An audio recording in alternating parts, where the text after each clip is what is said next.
শিক্ষাৰ্থীসকল কলাশৰ পাঠদান চেনেললৈ তোমালোকক স্বাগতম জনাইছো। আজি আমি 2011 বৰ্ষৰ পৰা 2015 বৰ্ষৰ হাইস্কুল শিক্ষান্ত পৰীক্ষাৰ অসমীয়া প্ৰশ্ন কাকতৰ সন্ধিৰ আলোচনা কৰিম। এতিয়া আমি চাওঁ আহাচোন। আমাৰ প্ৰশ্ন আহে এনেদৰে সন্ধি ভঙা বা সন্ধি জোৰালোপা। কিন্তু আমি এতিয়া 2011 বৰ্ষৰ পৰা যদি চাওঁ আমি দেখিম যে সন্ধি ভাঙিবলৈহে প্ৰশ্নত আহিছে। 2011 বৰ্ষত কি আহিছিল সন্ধিৰ প্ৰশ্ন? 2011 বৰ্ষত আহিছিল সন্ধি ভাঙিবলৈ যথাৰ্থ, ইত্যাদি, নীৰৱ আৰু দেৱৰ্ষী। যথাৰ্থ সন্ধি ভাঙিলে হ'ব যথাযোগ অৰ্থ। ইত্যাদি সন্ধি ভাঙিলে হ'ব ইতি যোগ আদি। নীৰৱ এইটো সন্ধি ভাঙিলে হ'ব নি যোগ ৰৱ, এইটো বিসৰ্গ সন্ধি। দেৱৰ্ষী এইটো হ'ব দেৱ যোগ ঋষি।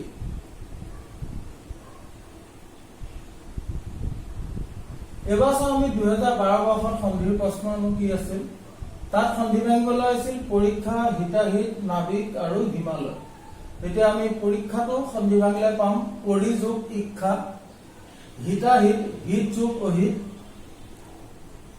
নাবিক নৌ যোগ ইক, হিমালয় হিম যোগ আলয়।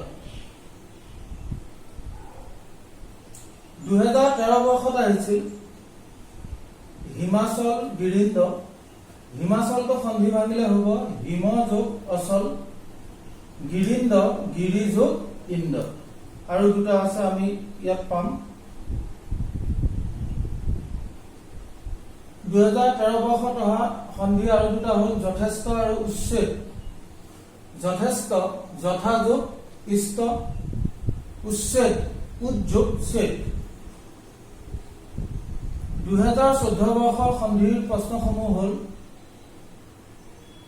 যথাৰ্থ, নমস্কাৰ, ৰাজৰ্ষি আৰু বিদ্যালয়। যথাৰ্থটো যদি আমি সন্ধি ভাঙো পাম যথাযোগ অৰ্থ, নমস্কাৰ নম যোগ কাৰ, বিসৰ্গ সন্ধি ইয়াত। ৰাজৰ্ষি ৰাজা যোগ ঋষি, বিদ্যালয় বিদ্যা যোগ আলয়। 2015 বৰ্ষৰ সন্ধিসমূহ হ'ল উচ্চল, কটুক্তি, ইত্যাদি আৰু নিশ্চয়। এতিয়া উচ্চলটো যদি আমি ভাঙো সন্ধি ভাঙো হ'ব উদ্যোগ চল, এইটো ব্যঞ্জন সন্ধি। কটুক্তি কটু যোগ উক্তি। ইত্যাদি হ'ব আগতো আহিছে ইতি যোগ আদি। নিশ্চয় নিযোগ ছয়, এইটো হ'ল বিসৰ্গ সন্ধি। শিক্ষাৰ্থীসকল আজি আমি 2011 বৰ্ষৰ পৰা 2015 বৰ্ষলৈ যিখিনি অসমীয়া প্ৰশ্ন কাকতৰ সন্ধি প্ৰশ্ন আছিল সেইখিনি আলোচনা কৰিলো। ইয়াৰ পাছত আমি 2016 বৰ্ষৰ পৰা 2020 বৰ্ষলৈ সন্ধিসমূহৰ আলোচনা কৰিম। গতিকে তোমালোকে এই ভিডিঅ'টো চাই কেনে পালা কমেণ্ট বক্সত জনাবা আৰু পাছৰ ভিডিঅ'খিনিৰ কাৰণে চেনেলটো ছাবস্ক্ৰাইব কৰিবা।